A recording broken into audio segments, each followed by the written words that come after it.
Railway योद्धा का जो एनटीपीसी का सेट हम लोगों का चल रहा था, ये आज आखिरी सेट है। और हमने आप लोगों से प्रॉमिस किया था कि आपको 10 सेट टोटल प्रोवाइड करेंगे। और जैसा कि हमने प्रॉमिस किया वैसा हमने आपको 10 सेट प्रोवाइड भी किया। आप अगर अदर यूट्यूब चैनल वगैरह ये सब देखते हो तो कई बार लोग आपको बड़ी बड़ी वादे कर जाते हैं और कंप्लीट नहीं करते। तो मैं बहुत आराम से धीरे धीरे करके अल्टरनेट डेज पर, हमने बोला था एक दिन गैप लेकर क्लासेस लेंगे, तो एक दिन गैप लेकर हमने क्लासेस दिया और 10 सेट कंप्लीट कर दिया।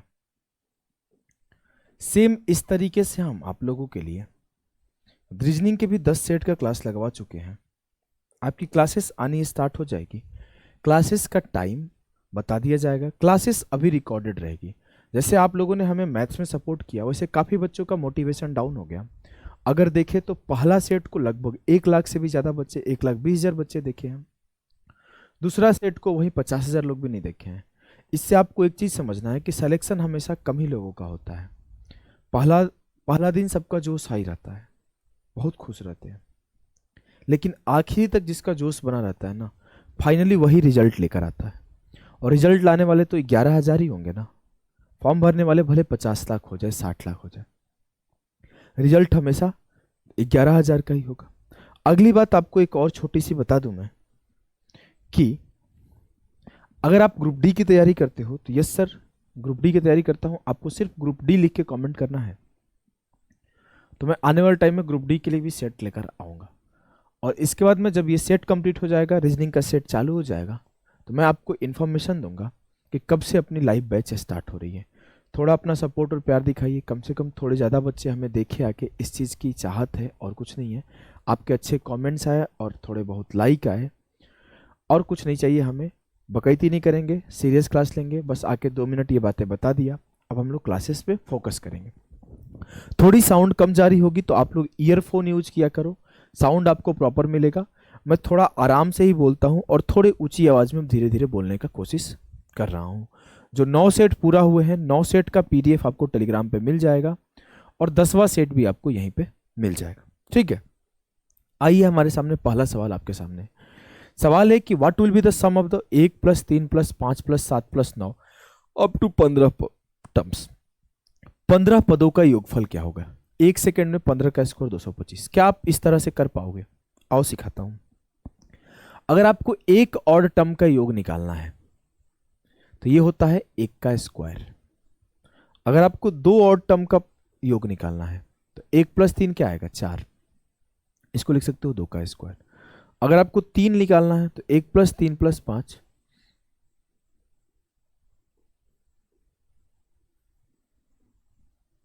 3 का स्क्वायर।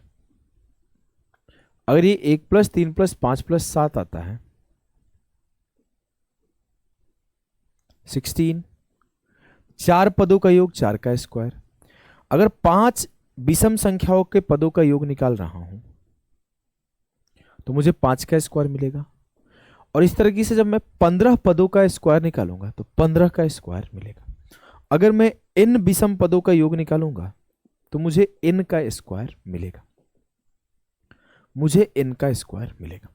ये फॉर्मूला होता है बेसिक। बेसिक से निकालते निकालते थक जाओगे। अगर ये बेसिक फॉर्मूला पता है, सवाल देखोगे आंसर आएगा। कल को आपके सामने एक सवाल मैं आपके सामने लिख दूं कि 1 + 3 + 5 + 7 till 59 terms, up to 59 terms, up to 59 terms, 1 + 3 + 5 59 पदों तक का योग बताएं। चलिए कमेंट करके इसका आंसर आप लोग बताना। अगले सवाल पे मूव करते हैं। अगला सवाल है an item was sold at a discount of 10% for 3600। If the discount is 15% then find the selling price of the item. एक वस्तु 10% की छूट पर बेचा जाता है तो 3600 में बेचा जाता है। यदि 15% की छूट पर बेचा जाए तो विक्रय मूल्य ज्ञात करें। क्या आप इस सवाल को बिना पेन उठाए कर पा रहे हो? अगर कर पा रहे हो तो कमेंट करके बताना। देखो 10% की छूट पर बेच रहा हूं मतलब 100% उसका कॉस्ट प्राइस है, तो मार्केट प्राइस है, तो 10 छूट दिया तो 90% पर बेचा। अब मुझसे बोल रहा है कि मैं अगर 15% की छूट पर बेचूं मतलब 100 से 15 कम 85% पर बेचूं, तो मुझे 90% का वैल्यू दिया हुआ है, 85% का वैल्यू पूछा है। कुछ भी वैल्यू आएगा 85 से मल्टीप्लाई होगा। 85 में एक संख्या है 17 और 17 का मल्टीपल एक ही ऑप्शन है। 17 का मल्टीपल एक ही ऑप्शन है। अगर आपको सॉल्व करना है तो 90% का वैल्यू 3600। एक सेकंड आप लोग होल्ड करना। हाँ बताओ।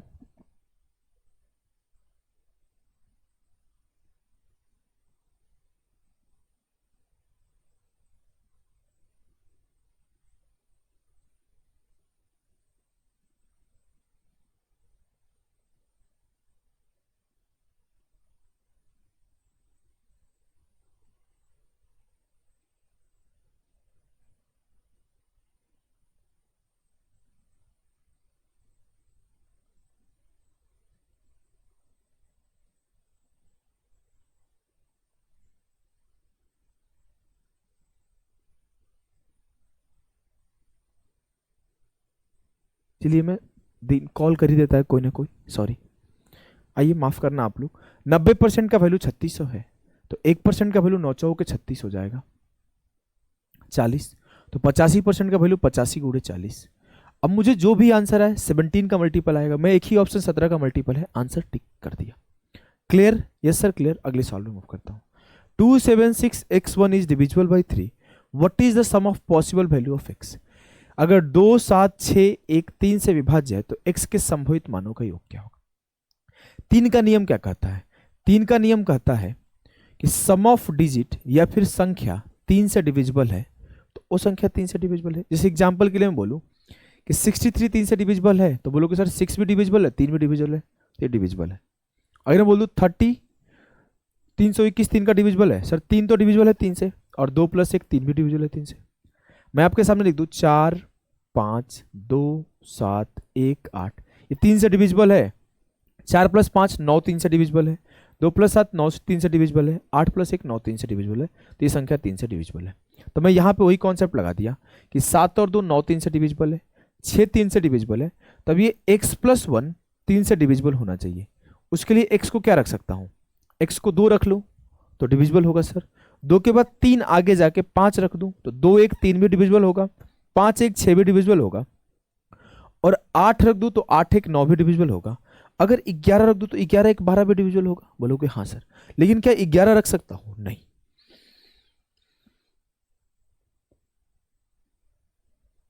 किसी का सवाल आएगा सर क्यों नहीं रख सकते, क्यों नहीं रख सकते? मैं उनको बता दूं क्योंकि x एक सिंगल डिजिट संख्या है और 11 एक 2 डिजिट संख्या है, तो यहां पर 11 नहीं रख सकते। तो 2 + 5 + 8 पूछा है कि जो भी संभव मान है उसका सम बताएं, उसका योग बताएं। तो 8 5 13 2 15 जो होगा उसके संभवित मानों का सम होगा। इस सवाल को सॉल्व करिए। Gaurav bought some item at the rate of 5 item for 6 and sold them at the rate of 10 item for 11। Calculate his loss percentage. Gaurav ने 6 रुपए में 5 वस्तुओं के हिसाब से कुछ वस्तुएं खरीदी और उन्हें 11 रुपए में 10 वस्तुओं के हिसाब से बेच दिया। हानि प्रतिशत बताएं। चलिए बताइए। देखो इस सवाल को देखोगे तो बड़े बड़े टीचर्स के नोट्स में एक मेथड सिखाए जाते हैं इक्वल करके। आज से 2 साल पहले मैं एक आपको और मेथड सिखाया था। जो बच्चे हमसे पहले से जुड़े उन्हें पता है कि आपको प्रॉफिट और लॉस निकालने के लिए सिर्फ एक चीज की जरूरत होती है, वो है सीपी और एसपी। मैं पूछूं सीपी क्या होगा, तो मुझे पता है सर 5 वस्तु 6 रुपए में खरीद रहे हैं तो एक वस्तु का दाम क्या होगा? 6/5। ये मेरा सीपी है। 5 को खरीदने में 6 रुपए खर्चा हो रहा है तो एक को खरीदने में 6/5 खर्चा होगा, और 10 बेच रहा हूं 11 रुपया में, तो एक बेचूंगा 11/10 में, एक बेचूंगा 11/10 में, तो मेरा एसपी हो जाएगा 11/10। तो एक कॉन्सेप्ट मैं तभी सिखाया था आज से बहुत साल पहले। मैं बोलूंगा कि मैं 6/5 में खरीद के ला रहा हूं, 11/10 में बेच रहा हूं, तो मेरा सीपी रेशियो एसपी क्या है? 2 यहां आ जाएगा, 2 छक्के 12 रेशियो 11। 12 का सामान खरीद के 11 का बेच रहा हूं तो एक का लॉस हो रहा है 12 के ऊपर, तो 1/12 × 100 अगर मैं सॉल्व करूंगा तो 4 तिया 12, 25 चौके 100, 25/3, तो सर 3 8 24, 8 सही 1/3% का लॉस है। लॉस है। क्या ये कॉन्सेप्ट आपको पहले से आता था? कमेंट करके बताना कैसा लगा ये कॉन्सेप्ट। चलो अगले सवाल पे मूव करते हैं। बोला in a mixture milk and water are in the ratio of 2:3। एक मिश्रण में दूध तथा पानी का अनुपात 2:3 के अनुपात में है। मिश्रण में कुछ दूध मिलाया जाए जिससे दूध तथा पानी का अनुपात 2:1 हो जाए।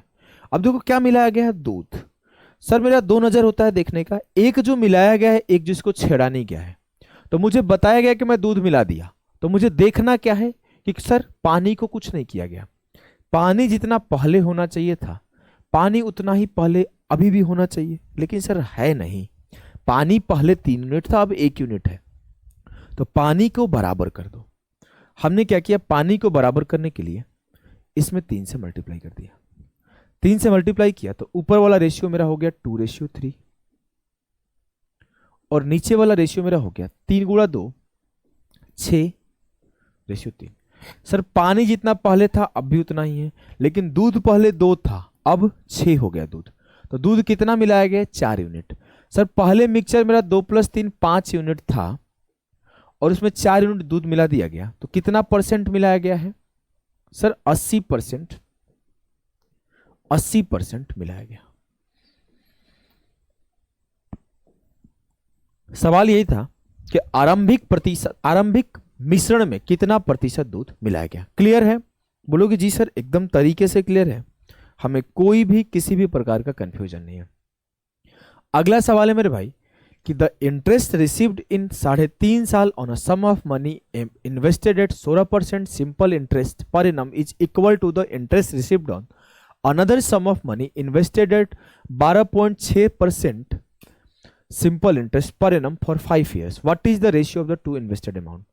3.5 साल के लिए 16% अमाउंट पर जो इन्वेस्टमेंट है, मान लेते हैं ए रुपया लगाया गया 3.5 साल के लिए 16% के हिसाब से, और बी रुपया लगाया गया 5 साल के लिए 12.6% के हिसाब से, और बोला गया दोनों का ब्याज सेम है। तो प्रिंसिपल गुणा रेट गुणा टाइम, प्रिंसिपल गुणा टाइम गुणा रेट, हमने दोनों को बराबर कर दिया। 2 0 से 2 0 काटा, 16 5 80 की 0, 16 3 48 और 8 56, तो a × 56 आ गया। 5 6 के 30 की 0, 12 5 60 × 60 + 3 63, ये 63 आ गया। ये 7 8 56 हो गया, ये 7 9 63 हो गया। तो a/b जो हुआ और 9/8 हो गया। मुझसे यही पूछा गया था कि दोनों निवेशित राशियों का अनुपात क्या है, 9:8। अगर क्लियर है तो इस सॉल्व करो। The area of the triangle is 15 square centimetre and the radius of its incircle is 3 centimetre. Its perimeter is equal to. त्रिभुज का क्षेत्रफल 15 दिया गया है और उसका अंतःवृत्त का त्रिज्या आपको 3 दिया गया है, तो बताना है उसका परिमाप क्या होगा। आपको पता होना चाहिए कि जो अंतःवृत्त का त्रिज्या होता है वो del/s होता है, जहां पर डेल जो होता है एरिया ऑफ ट्रायंगल होता है, आर जो होता है इन रेडियस जिसे हम लोग अंतःवृत्त की त्रिज्या कहते हैं, और एस जो होता है सेमी पेरीमीटर जिसे हम लोग अर्ध परिमाप कहते हैं। अब मेरा बोला गया आर बराबर del/s। मुझे क्या पता है, क्षेत्रफल डेल पता है 15 है, मुझे एस निकालना है और मुझे त्रिज्या पता है 3 है। 3 से काटा 3 5 15, तो एस का वैल्यू 5 हो गया। मतलब अर्ध परिमाप 5 है तो पूरा परिमाप 5 × 2 10 हो जाएगा। अर्ध परिमाप 5 है तो पूरा परिमाप 5 × 2 10 हो जाएगा। क्लियर है? बोलोगे जी सर एकदम तरीके से क्लियर है। अगर क्लियर है तो इस सवाल को करो। सवाल है कि if the total number of a main and women in a town is 70,000, if the number of men is increased by 6% and the number of women by 4%, then the total number of men and women in town will become 73,520. What is the difference between the initial number of men and women in the town? एक कस्बे में पुरुषों और महिलाओं की कुल संख्या 70,000 है। यदि पुरुषों की संख्या में 6% और महिलाओं की संख्या में 4% की वृद्धि की जाए तो कस्बे की जनसंख्या 70,000 से 73,520 हो जाता है। मतलब कितना बढ़ गया सर? 3520 बढ़ जाता है। एक कॉन्सेप्ट सिखाऊंगा, कॉन्सेप्ट ऑफ ब्रेकिंग, ध्यान से सीखना। एक बार मैं सिखाऊंगा, रैंकर्स अप्रोच का पार्ट है concept of breaking. Rankers approach का पार्ट है। मैं बोला कि जो मर्दों में 6% और महिलाओं में 4% की बढ़ोतरी हुई है, मैं ये बोल दूं कि मर्दों में भी 4% की बढ़ोतरी होता तो क्या होता, मेन भी 4% से बढ़ते, फीमेल भी 4% से बढ़ता, तो ओवरऑल 4% से बढ़ता, तो ओवरऑल 70,000 का 4% का ग्रोथ होता। तो 70,000 का 4% क्या आएगा?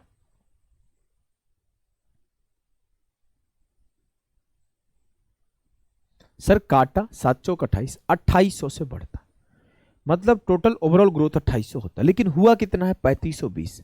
अगर 4% से बढ़ता तो सर 2800 होता, लेकिन हुआ 3520 का है। ये 720 ज्यादा क्यों बढ़ा है? ये 720 ज्यादा इसलिए बढ़ा है कि सर आपने यहां पर मेल को 4% कंसिडर कर लिया है, जबकि रियलिटी में मेल वहां पर 6%, 4 + 2 6% से था। तो जो यहाँ मेल का 2% मैं छोड़ा हूं ना, वही बराबर है 720 के।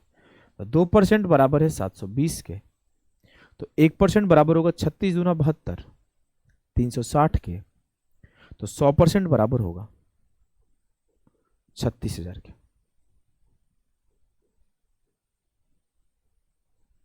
अब मुझे पता चला कि जो मेल पॉपुलेशन है वो 36,000 है, तो 70,000 में से 36,000 माइनस करो तो फीमेल पॉपुलेशन आ जाएगा 34,000।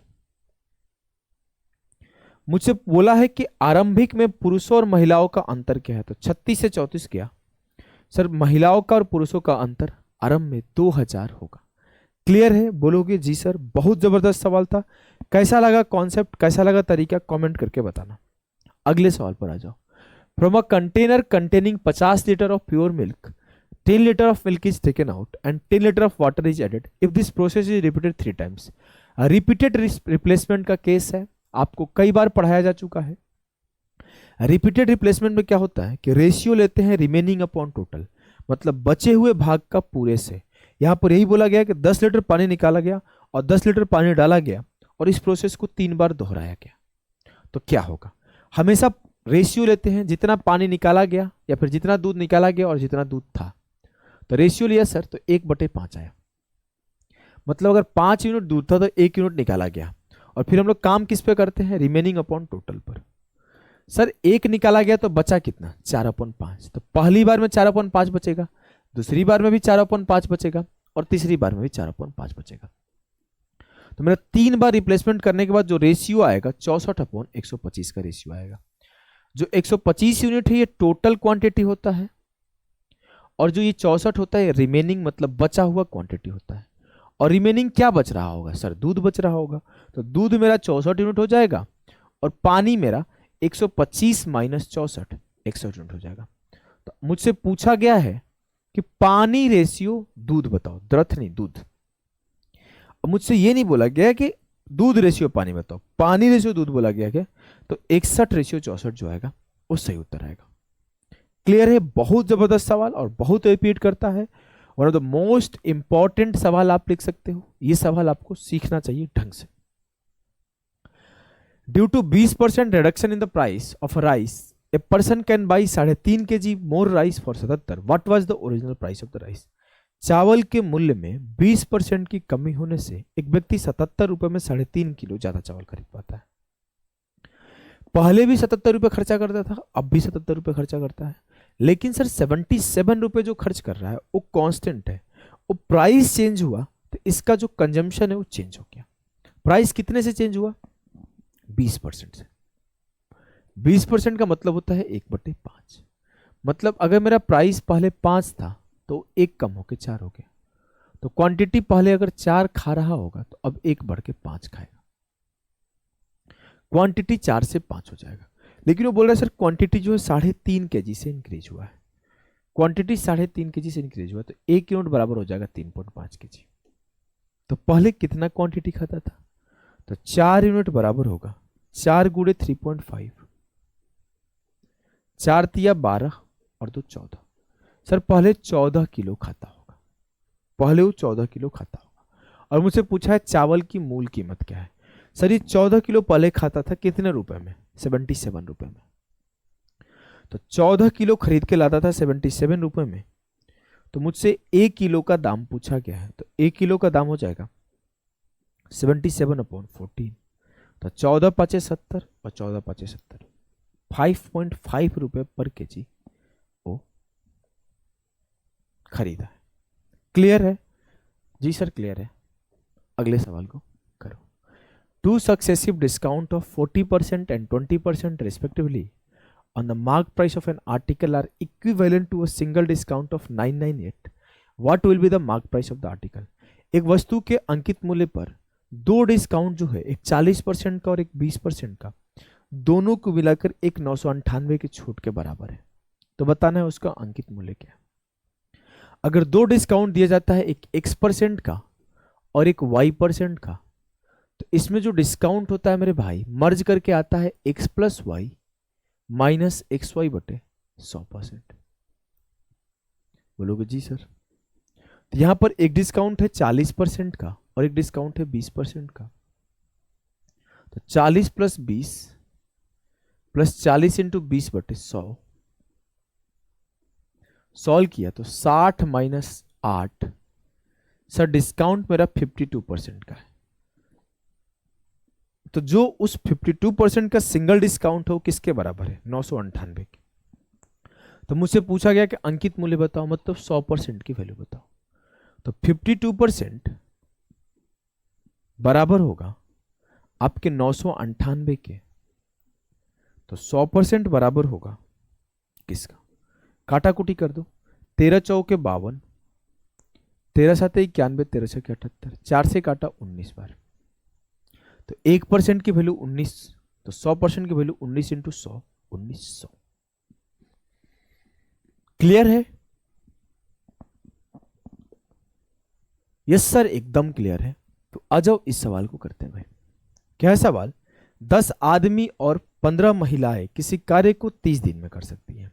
तो 15 पुरुष और 27 महिलाएं उस कार्य को कितने दिन में कर सकती हैं? आसान भाषा में बोल रहा है कि 10 आदमी और 15 औरत की क्षमता बराबर है। तो 10 आदमी का कार्य करने का क्षमता बराबर है 15 औरत के काम करने की क्षमता की। 5 से काटा तो 5 दूना 10 और 5 तिया 15।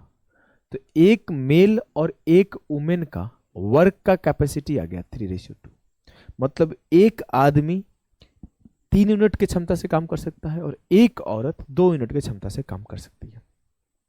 सर टोटल वर्क क्या आ जाएगा? सर जो टोटल वर्क आ जाएगा ना, वो आ जाएगा कि 10 आदमी विथ द कैपेसिटी ऑफ 3 इन कितना दिन? 15, 30 दिन। 10 आदमी 3 के क्षमता से 30 दिन में काम कंप्लीट करता है। तो ये आ गया आपका टोटल वर्क। आपका जब टोटल वर्क मिल गया तो बोला गया 15 आदमी और 27 औरत कितने दिन में काम को कर लेगी। तो आपका टोटल कैपेसिटी क्या हो जाएगा? 15 औरत, तो 15 आदमी, 15 गुणे 3 और 27 वुमेन, 27 गुणे 2, 45 प्लस 54, 5 4 9 और 5 4 9, 99 के क्षमता से 900 यूनिट काम है टोटल 900, क्षमता है 99। तो 900 के क्षमता से 900 यूनिट काम 99 की क्षमता से करना है। तो 100/11, 900 ही 1/11 डेज में काम कंप्लीट हो जाएगा। 900 ही 1/11 डेज में काम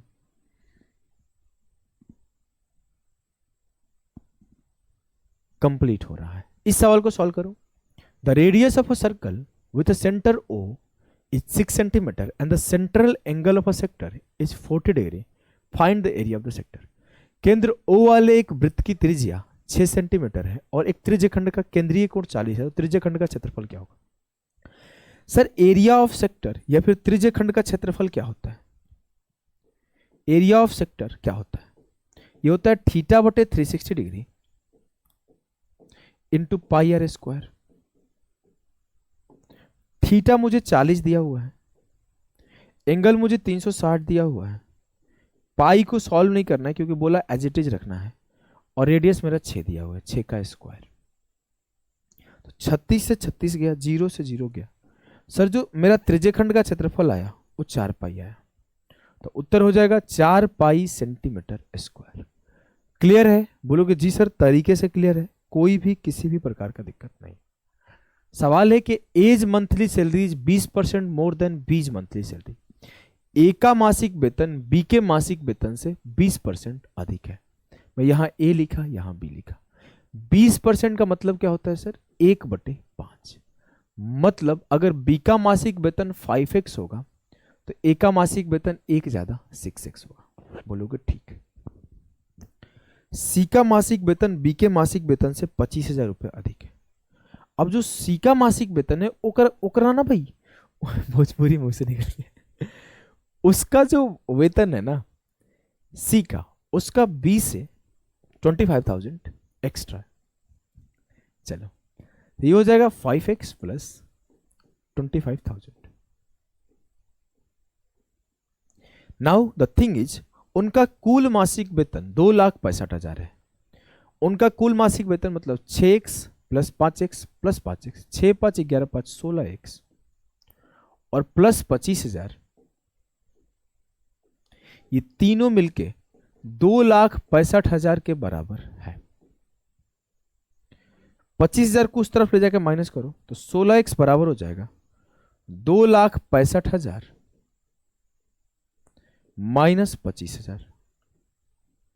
5 से 5 गया 0, 6 से 2 गया 4, 16x बराबर होगा 2,40,000 के। 16 से काटूंगा x बराबर हो जाएगा 16 कम 16, 16 5 80, 15,000 की। x की वैल्यू 15,000 आ गई तो मुझसे बोला है कि x का वेतन b का वेतन c के वेतन से कितना, b का वेतन c के वेतन का कितना प्रतिशत है। सर b का वेतन है कितना? 15 5 75,000। सी का वेतन कितना है? 75,000 से 25 ज्यादा 1 लाख। तो साफ साफ दिख रहा है कि 75% है। ये 1 लाख है तो 3 जीरो से 3 जीरो कट गया। 75 100 का कितना प्रतिशत है? बी का वेतन 75 है और सी का वेतन 1 लाख मतलब 100 है, तो कितना प्रतिशत है? 75/100 इंटू 100। सर 75% है। बी का वेतन सी के वेतन का 75% है। क्लियर है? जी सर एकदम क्लियर है। अगले सवाल को सॉल्व करो। A 400 gram mixture contains 30% zinc, 45% iron and the rest copper. How many grams of copper will be there in the 400 gram of the mixture. कैसे करोगे सर? 400 ग्राम का मिक्सचर है, 30% जिंक हो गया, 45% लोहा हो गया, तो 30 और 45 75% निकल गया। बचा हुआ 25% तंबा होगा। बचा हुआ 25% तंबा है तो 400 का 25% निकाल दो। 400 का 25% निकाल दो। 0 से 0 खत्म, 25 चौके 100 ग्राम जो होगा वो आपका तंबा होगा। क्लियर है? बोलोगे जी सर तरीके से क्लियर है, हमें कोई भी किसी भी प्रकार का दिक्कत नहीं। The average of 15 number is 7। 15 संख्याओं का औसत 7 है। प्रथम 8 संख्याओं का औसत 6.5 है और अंतिम 8 संख्याओं का औसत 8.5 है। तब मध्य की संख्या क्या है? अब यहां पर ये 8 और 8 16 संख्या दिया गया है और यहां पे 15 संख्या है, तो मैं 16 संख्याओं के सम से 15 संख्याओं का सम माइनस कर दूंगा। सम आता कैसे है सर? एवरेज बराबर होता है सम अपॉन नंबर, तो सम बराबर होगा एवरेज इंटू नंबर। मैं बोला 16 संख्याओं का सम क्या है, तो नंबर 8 है और एवरेज 6 है, तो 16 संख्याओं का सम हो जाएगा 6.5 इंटू 8 प्लस 8.5 इंटू 8। और ये मेरे 16 संख्याओं का सम है, इससे 15 संख्याओं का सम माइनस कर दो, 15 गुणे 7, तो मेरा बचा हुआ जो 8वां संख्या वो आ जाएगा। यहां से 8 कॉमन कर लिया तो ये क्या होगा 6.5 प्लस 8.5, तो ये हो गया 8 6 14 1 15, तो 8 गुणे 15 से 7 गुणे 15 माइनस करना है, तो 15 8 120 है, 15 7 105 गया, बच गया 15। मेरा जो बीच की संख्या आएगी वो 15 आएगा। मेरा जो बीच की संख्या आएगी वो 15 है। इस सवाल करो। By selling 30 metre of a cloth a person makes a profit equal to the selling price of 6 metres of cloth. मेरे से बोला कि 30 मीटर कपड़ा बेचने पर एक आदमी 6 मीटर कपड़ा के विक्रय मूल्य के बराबर लाभ कमाता है। सर लाभ क्या होता है? लाभ होता है कॉस्ट प्राइस बराबर selling price minus profit. Minus होता है, हाँ माइनस प्रॉफिट। अब मेरे से बोला गया कि सर 30 मीटर कपड़ा बेच रहा है, मतलब 30 मीटर का कॉस्ट प्राइस, 30 मीटर का सेलिंग प्राइस, और जो प्रॉफिट हो रहा है ना वो 6 मीटर के सेलिंग प्राइस के बराबर। तो 6 मीटर के सेलिंग प्राइस 30 सीपी बराबर हुआ 30 से 6 गया 24 एसपी के। तो सीपी अपॉन एसपी किसके बराबर होगा? एसपी इधर लाया सर, 6 से काट लिया 6 पचे 30, 4 से काट लिया 6 चौके 24, ये बराबर हो गया 4/5 के। अगर 4 मेरा सीपी है तो 5 मेरा प्रॉफिट एसपी है, तो 1 का प्रॉफिट है 4 के ऊपर, तो 1 का प्रॉफिट 4 के ऊपर 1/4 इंटू 100, 25% का प्रॉफिट, 25% का प्रॉफिट। क्लियर? बोलोगे जी सर एकदम क्लियर है। अगले सवाल को सॉल्व करो। A alone can complete a work in 16 घंटे, B alone can complete a work in 20 घंटे, C alone can complete a work in 24 घंटे। ए अकेला काम को 16 घंटे में कर सकता है, बी अकेला काम को 20 घंटे में कर सकता है, और सी अकेला काम को 24 घंटे में कर सकता है। 16, 20, 24 का एलसीएम क्या आएगा बताएं? सर एलसीएम हम अलग से निकाल देते हैं। हमने एलसीएम निकाला फटाफट से, तो 4 चौके 16, 4 पचे 20 और 4 छके 24, 2 से काटा 2 दूना 4, 5 और 2 तिया 6, 4 दूना 8 दूना 16 पाँचे 80 तिया 240, 240 आ गया। कहाँ से आया? 4 इंटू 2 इंटू 2 इंटू 5 इंटू 3, गुणा किया 4 दूना 8 दूना 16 पाँचे 80, 80 तिया 240, 16 से काटा ये 15 बार गया, 20 से काटा ये 12 बार गया, 24 से काटा ये 10 बार गया। मुझसे बोला है कि मजदूरी में बी का हिस्सा क्या होगा। यहां पर 777 है, यहां पे गलती से एक्स्ट्रा एक बार साथ लिख गया है। तो मुझसे बोला है कि बी का हिस्सा क्या होगा। आपको पता है कॉन्सेप्ट क्या होता है? जिस रेशियो में उनका काम का रेशियो होगा, एफिशिएंसी का रेशियो होगा, वही रेशियो उनका पैसा का होगा। तो उनका जो पैसा बटेगा वो 15 रेशियो 12 रेशियो 20 में बटेगा। मुझे बी का हिस्सा पूछा, मतलब 12 यूनिट का वैल्यू निकालना है। मुझे दिया क्या है? टोटल 20 प्लस 12 32, 32 10 42 5 47 यूनिट का वैल्यू मुझे दिया हुआ है। 20 नहीं 10 है ना, 10 इसको लिखो। 10 यूनिट का वैल्यू 10 प्लस 12 22 15 37 यूनिट का वैल्यू मुझे दिया हुआ है 777, और मुझसे 12 यूनिट का वैल्यू पूछ रहा है। अगर मैं काटू 37 से कट जाएगा, 37 दूना 74, 37 से कम 37, तो 12 यूनिट का वैल्यू होगा 12 गुणे 21, 1 यूनिट का वैल्यू 21, तो 12 गुणे 21, 12 कम 12, 12 दूना 24 1 25, 252 will be the correct answer of the सवाल। क्लियर है? बोलोगे जी सर एकदम तरीके से क्लियर है, हमें कोई भी किसी प्रकार का दिक्कत नहीं होगा। इस सवाल को करो। The area of the base of a closed cylinder is 1386 centimetre square, the height of the cylinder is 20, find the total surface area of the cylinder. एक बेलन का मुझे टोटल सरफेस एरिया निकालना है। जो भी उत्तर आएगा 11 का मल्टीपल आएगा, क्योंकि खुद बोला है कि पाई का वैल्यू 22/7 लेना है। जो भी उत्तर आएगा वो 11 का मल्टीपल आएगा। एक बार ऑप्शन चेक कर लो, 8 3 11 और 2 1 3, 11 से नहीं कट रहा है। 5 1 6 4 2 6, 11 से कट रहा है। 7 3 10 से 2 गया 8, 11 से नहीं कट रहा है। 6 1 7 2 1 3, 11 से नहीं कट रहा है।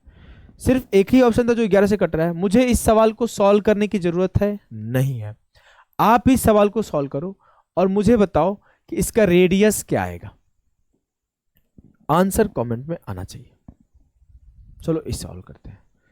आपको एक छोटा सा फॉर्मूला पता होगा कि sir A cube minus B cube बराबर होता है A minus B into A square plus B square plus A B के।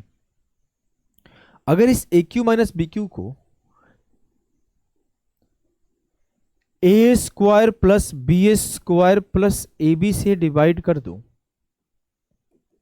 तो मुझे ए माइनस बी नहीं मिल जाएगा। बोलोगे हाँ सर। ध्यान से देखो ये क्या है, A into A cube, B into B B cube, A into A square, A into B into B square. तो A cube minus B cube को A square plus B square plus A B से divide कर दिया है, तो मेरा उत्तर आ जाएगा ए minus B. मतलब 0.06 माइनस 0.05, तो 6 से 5 गया 0.01, 6 से 5 गया 0.01। क्लियर है? बोलोगे जी सर एकदम क्लियर है। अगले सवाल को सॉल्व करो। What is the value of 1/a minus 1/b minus 1/c। 1/a minus 1/b minus 1/c का वैल्यू क्या आएगा? आपके सामने गिवन है 2a minus 5/a, 4b minus 5/b और 6c प्लस c 5/c। तो बताइए क्या होगा आंसर? सभी लोग एक बार कोशिश करो भाई, सभी लोग एक बार कोशिश करो। मैं देखता हूं कितने ऐसे भाई हैं बहन हैं जो इस सवाल को कर पाते हैं। एक छोटा सा आपको तरीका सिखाता हूं।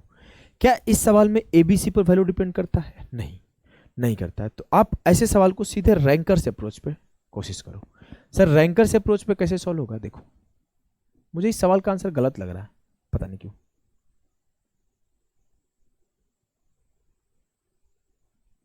सही है, देख लेते हैं, अभी पता चल जाएगा। बटे में 5 तो आएगा ही आएगा, तो 2 6 8 माइनस 4 ये आंसर आना चाहिए। चलो देखते हैं, रैंकर से अप्रोच से सॉल्व करते हैं।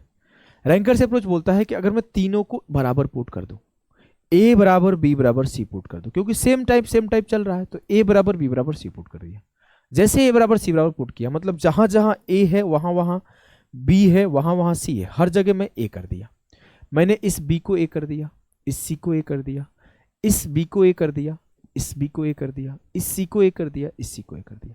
मतलब a के जगह पर a, b के जगह पर a, c के जगह पर a कर दिया। अब 1/a से 1/a खत्म हो गया, तो मुझे माइनस 1/a का वैल्यू निकालना है, मुझे इसका वैल्यू निकालना है। अब मैं यहां जोड़ा तो a क्या हुआ, बटे में a आ जाएगा, तो 2a minus 5 minus 4a plus 5 plus 6a plus 5 बराबर 0 हो गया। a इधर जाएगा 0 हो जाएगा, तो 6 प्लस 2a 8 में से 4 गया 4, और ये 5 से 5 खत्म, 6 2 8 से 4 गया 4, 4a प्लस 5, 4a प्लस 5 बराबर 0 होगा। तो 4a बराबर क्या होगा, -5। तो a बराबर क्या होगा, -5/4। मुझे a का वैल्यू मिल गया है, यहां पर पुट कर दो, तो -1/-5/4। तो माइनस से माइनस खत्म, 4 ऊपर जाएगा, तो ये 4/5 सही उत्तर आएगा। 4/5 सही उत्तर आएगा। क्लियर है? बोलोगे जी सर क्लियर है। अगर क्लियर है तो इस सवाल को सॉल्व करो। ये तो इजी सवाल है, हर एक बच्चे को पता है कि सर 20 का स्क्वायर प्लस 21 का स्क्वायर प्लस 29 बराबर होता है 29 का स्क्वायर, क्योंकि एक ये ट्रिपलेट है, क्योंकि एक ये ट्रिपलेट है।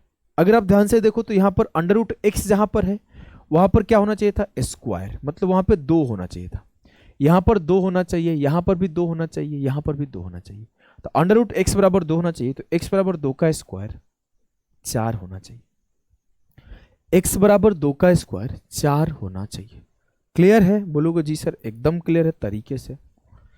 इस सवाल को सॉल्व करो। If the average of s number is r⁴ and the average of r numbers is s⁴, then the average of r plus s number। s संख्याओं का औसत r⁴ है और r संख्याओं का औसत s⁴ है, तो r प्लस s संख्याओं का औसत क्या होगा? सर r प्लस s संख्याओं का औसत कैसे निकालूंगा? Average of r plus s कैसे निकलेगा कि sum of r plus s upon r plus s। मैं पहले sum of r plus s कैसे निकालूंगा? तो मैं पहले सम ऑफ r निकाल लिया, फिर सम ऑफ s निकाल लूंगा और दोनों को जोड़ दूंगा। सम ऑफ r प्लस s कैसे निकालूंगा? मैं सम ऑफ r निकाल लूंगा, सम ऑफ s निकाल लूंगा, दोनों को जोड़ दूंगा।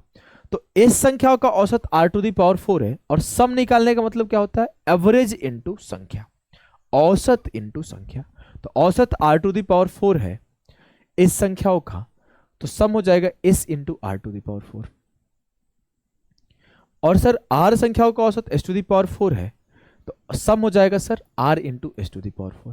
हमने दोनों को जोड़ दिया, r⁴ को जोड़ा प्लस s इंटू r⁴ को जोड़ा और r प्लस s से डिवाइड कर दिया। अगर मैं rs कॉमन कर लूं तो ये हो जाएगा s का क्यूब प्लस r का क्यूब, और इसको r प्लस s से डिवाइड करना है। अभी आपको एक फॉर्मूला सिखा रहा था थोड़ी देर पहले, पीछे आ जाओ, पीछे आ जाओ कि ए क्यू माइनस बी क्यू को ए माइनस बी, ये वाला सिखा रहा था ना, इसी का एक बनता जुलता मिलता जुलता एक फॉर्मूला है जो हमें यहां पे लगाना है। कौन सा फॉर्मूला देखो, कौन सा फॉर्मूला देखो कि जो A cube plus B cube होता है, जो A cube plus B cube होता है वो बराबर होता है A plus B into A square plus B square minus A B के। अब A cube plus B cube को ए प्लस बी से डिवाइड कर दूं तो मुझे क्या मिलेगा, मुझे मिलेगा A square plus B square minus A B. यहां पर देखो S cube plus are Q को आर प्लस एस से डिवाइड कर दो तो मुझे क्या मिलेगा, आर एस तो था ही, आर का स्क्वायर प्लस एस का square minus r s. Option D, r का स्क्वायर प्लस एस का square minus r s. Clear? Yes sir, तरीके से क्लियर है, बढ़िया सवाल था, बेहतरीन सवाल था। तो चलो इस सवाल को सॉल्व करो। बोला है third proportional to 8 20 is p and fourth proportional to 3 5 24 is q, find the value of 2p plus q. 8 और 20 का तृतीयानुपाती, तृतीयानुपाती कैसे निकालते हैं, 8/20 बराबर 20/p, 4 दूना 8, 4 5 20, 2 10 20, तो p का वैल्यू आ जाएगा 50, मतलब p का मान मेरा 50 आ गया। सर फोर्थ अनुपाती कैसे निकालते हैं कि 3/5 बराबर हो जाएगा 24/q के, 3 8 24, q बराबर हो जाएगा 8 5 40 के। ठीक ठीक है, मुझसे 2p प्लस q का मान निकालने बोला है। 2 इंटू p प्लस q, 50 दूना 100 प्लस 40, 140 विल बी द सही उत्तर ऑफ द सवाल। क्लियर? Yes sir clear. इस सवाल को सॉल्व करो। Raghav bought a shirt at 1500 and increase the price of the shirt by 40%, what percentage discount must he give to make a profit of 75। 1500 का खरीदा, 40% बढ़ा के लिख दिया, कितना रुपए में बेचे कि उसे 75% का फायदा हो, मतलब कितना रुपए का बेचे कि उसे 75 का फायदा हो, लेकिन वो डिस्काउंट देने के बाद। सर उत्तर क्या है, परसेंटेज में, तो हम लोग परसेंटेज में काम करते हैं, हम लोग नंबर पे काम ही नहीं करेंगे। 1500 का खरीदा, 75 का फायदा होना चाहिए, 15 से काट दिया। देखो ये रैंकर से अप्रोच सिखा रहा हूं, अगर समझ में नहीं आया तो कमेंट करना, सर रैंकर से अप्रोच हवा में उड़ गया, तो बेसिक सिखाऊंगा बाद में। 15 से काटा, 15 5 75। सर 100 का खरीदा तो 5 का फायदा चाहिए, मतलब 5% का फायदा चाहिए। अब बोला है कि सर 100 के सामान में 40% की वृद्धि कर दिया, 40 का वृद्धि कर दिया 140, उसे फायदा चाहिए 5 का, तो 105 में बिकना चाहिए, तो कितने का छूट दे दे कि 105 में बिके। सर 140 पर 35 का छूट दे दीजिए तो 105 में बिकेगा। 35 का छूट 140 पर देना है तो 35/140 इंटू 100, तो 35 चौक 140, 4 से काटा 25 बार में। सर 25% का छूट देने पर उसे 75 रुपये या फिर 5% का फायदा होगा। क्लियर है जी सर? पूछा गया कौन सा सेट को प्राइम नंबर है। को प्राइम नंबर का मतलब होता है कि दोनों के बीच में कुछ भी कॉमन नहीं होना चाहिए। अगर मैं देखूं 3 और 9 के बीच 3 तिया 9 कॉमन है, 43 और 129 के बीच में 43 तिया 129 कॉमन है, 21 दूना 42 कॉमन है। सर 12 और 7 के बीच में कोई भी संख्या कॉमन नहीं है, तो ये दोनों को प्राइम नंबर है। क्लियर? यस सर एकदम क्लियर है, बेहतरीन सवाल। अगले सवाल पे मूव करते हैं। In an election a candidate one with 75% of the valid vote. एक चुनाव में एक उम्मीदवार 75% वैध मतों से विजयी हुआ। कुल 5,60,000 मतों में से 15% मत अवैध थे। अब देखो 5,60,000 मत थे, उसमें से 15% अवैध थे, तो वैध कितने थे? सर 5,60,000 का 85% वैध था, और इस वैध मतों का वैलिड वोटों का 75% उसे मिला है। और पूछा गया कि कितना वोट वो रिसीव किया, विजयी उम्मीदवार कितना वोट मिला। 5,60,000 का 85% का 75% निकाल दो। सर 85 में एक संख्या है 17, और इसमें 17 से गुणा हो रहा है, तो जो भी आंसर आएगा 17 का मल्टीपल आएगा। 17 दूना 34, ये नहीं कटेगा। 17 एकम 17, 17 छक्के 102, 3 बच गया, ये भी नहीं कटेगा। 17 से ये भी नहीं कट रहा है। 17 दूना 34, 17 एकम 17, ये 17 से 21 बार में कट रहा है। तो आंसर ऑप्शन डी हो जाएगा। आपको गुणा करने की जरूरत नहीं थी, यहां पर आप मल्टीपल देख लेते, 17 का आंसर आ जाता। यहां पर आप चाहते तो एक और काम कर सकते थे, आप यहां पे डिजिट सम का भी यूज कर सकते थे, समझ गए? डिजिट सम का भी यूज आप कर सकते थे तो भी आपका आंसर आ जाता। डिजिट सम करके दिखाऊं, देखो 5 और 6 11, 11 को जोड़ा 1 1 2, 8 और 5 13, 13 को जोड़ा 3 1 4, 7 और 5 12, और 12 को जोड़ा 2 1 3, 2 चौके 8 तिया 24, और 24 को जोड़ा 2 4 6। जिस संख्या का डिजिट सम 6 आ जाएगा वो उत्तर हो जाएगा। 3 और 5 8 है, 7 2 9 खत्म, 5 है, 8 2 10 खत्म, 7 5 12 3 15, 15 में 5 और 1 जोड़ा 6 आएगा। क्लियर? यस सर, एकदम तरीके से क्लियर, कोई भी दिक्कत नहीं है। बोला है कि the fourth term in an arithmetic series is 36 and the 11th term is 78, what will be the sum of up to 20 term of that series. मुझसे बोला है कि चौथा टर्म है जो एपी का वो 36 है। तो क्या होता है एपी का term? A plus N minus 1 into D. मुझे ए नहीं पता है, मुझे टर्म पता है चौथा है, तो 4 माइनस 1 इंटू डी बराबर क्या है? 36। तो एक कम हो गया, चौथे टर्म का निकालना हुआ तो सर एक कम हो गया, 4 माइनस 1 3D बराबर 36। वैसे ही मुझे अगर 11वां टर्म निकालना हो तो मैं बोल दूंगा 11 माइनस 1 10, तो a प्लस 10D बराबर 78 हो जाएगा।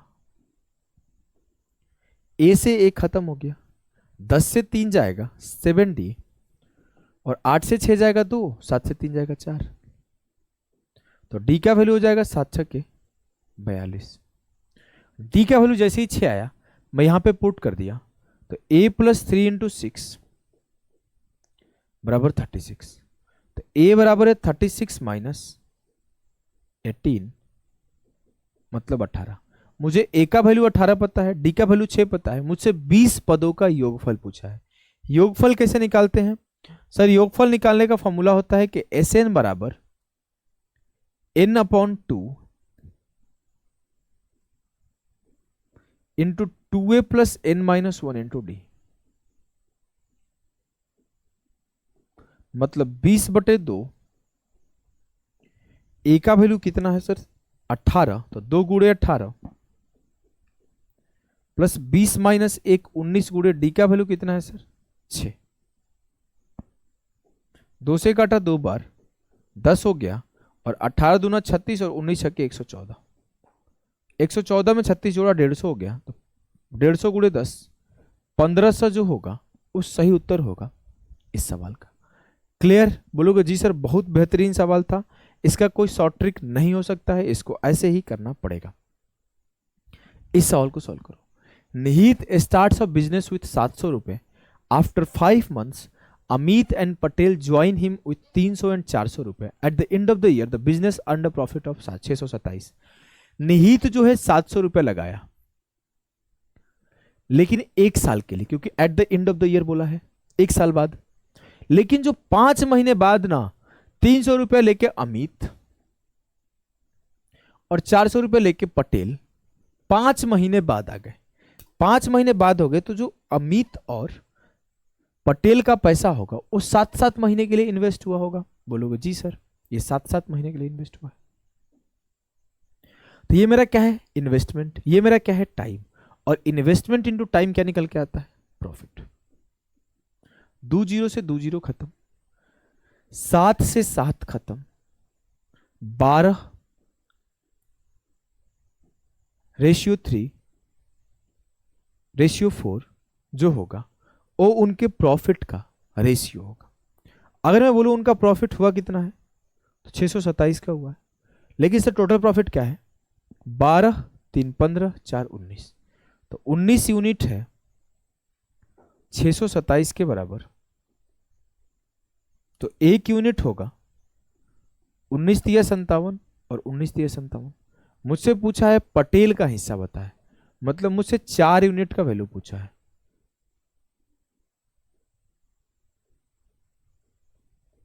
4 यूनिट का वैल्यू 4 गुणे 33 132 रुपये होगा। क्लियर? यस सर, तरीके से क्लियर है, हमें कोई भी किसी भी प्रकार का कंफ्यूजन नहीं। अगर कंफ्यूजन नहीं है तो इस सवाल को सॉल्व करो। The ratio of the curve surface area and the total surface area of a cylinder is 4:7। किसी बेलन का वक्र पृष्ठीय क्षेत्रफल जो कि 2πRh होता है और कुल पृष्ठीय क्षेत्रफल जो कि 2πr into r plus h होता है, इसका रेशियो मुझे 4:7 दिया था। 2πr से 2πr काट दिया, मुझे h upon r plus h 4/7 मिला। इससे मैं क्या बोल सकता हूं कि अगर h 4 यूनिट होगा तो r 3 यूनिट होगा, तभी तो 3 + 4 7 हुआ। बोलोगे जी सर, तो मैं ये बात बोल सकता हूं r रेशियो h 3:h है, 3:4 है, r रेशियो h 3:4 है, उनका आयतन 4851 दिया गया। आयतन क्या होता है? 4/3, सॉरी बेलन है ना, बेलन है, बेलन का आयतन होता है πr²h, तो पाई का वैल्यू 22/7, r क्या है 3x, तो 3x का स्क्वायर हो जाएगा 9x², h क्या है 4x, तो 4x का वैल्यू हो जाएगा 4x, और ये बराबर किसके है सर? 4851। काटा कुटी मचाओ, 11 से काटा, 11 चौक 44, 4 बचा, 11 चौक 44, 11 कम 11, 9 से जा रहा है, 9 से काटा, 9 चौक 36 और 9 9 81, x² इंटू एक्स, x³ हो गया, 2 इंटू 4 8 हो गया, और नीचे में 7 था बराबर 49 था। ये 49 जाएगा इधर तो 49 गुणे 7 343 हो जाएगा, 343/8। क्यूब रूट उधर जाएगा तो ये क्यूब रूट ऑफ 343 अपॉन 8 आ जाएगा, तो ये बोलोगे 7/2 आ जाएगा। अगर ये 7/2 हो गया मेरे लाल, तो मुझसे बोलोगे त्रिज्या क्या होगा? त्रिज्या कितना है? 3x, तो 3x की वैल्यू हो जाएगी 3 इंटू 7/2, 3 7 21/2, इसे डिवाइड करूंगा तो मेरा 10.5 आ जाएगा। तो 10.5 विल बी द सही उत्तर ऑफ द सवाल। क्लियर है? बोलोगे यस सर, बहुत तरीके से क्लियर है, हमें कोई भी कहीं भी किसी भी प्रकार का कोई कंफ्यूजन नहीं है। तो कैसा लगा क्लास बताना कमेंट करके। और आज आपके 10 सेट पूरे हो गए हैं, एज आई प्रॉमिस्ड कि आपके 10 सेट पूरा करूंगा। मैं आपका 10 सेट पूरा किया और आशा करता हूं आप लोगों को भी ईमानदारी से हर बच्चों तक बताना है कि हम लोग जो बोलते हैं वो पूरा करते हैं, ईमानदारी से पढ़ाते हैं, मेहनत से पढ़ाते हैं, डेडिकेशन से पढ़ाते हैं और आप लोगों के लिए भलाई के लिए पढ़ाते हैं। तो जितने भी रेलवे के एस्पिरेंट हैं, हर जगह तक, हर बच्चों तक रेलवे योद्धा को शेयर करो। रेलवे योद्धा हर घर में रहना चाहिए। और मैं आप लोगों के लिए बहुत जल्द फ्री लाइव बैच के अनाउंसमेंट करने वाला हूं।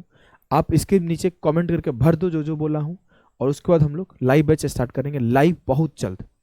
तो तब तक के लिए रेलवे योद्धा टेलीग्राम पे जाके 10 के 10 सेट का PDF ले लो और रेलवे योद्धा चैनल को सब्सक्राइब करो। अभी के लिए इतना ही, सभी को टाटा बाय बाय, मिलते हैं आगे के लेक्चर्स में।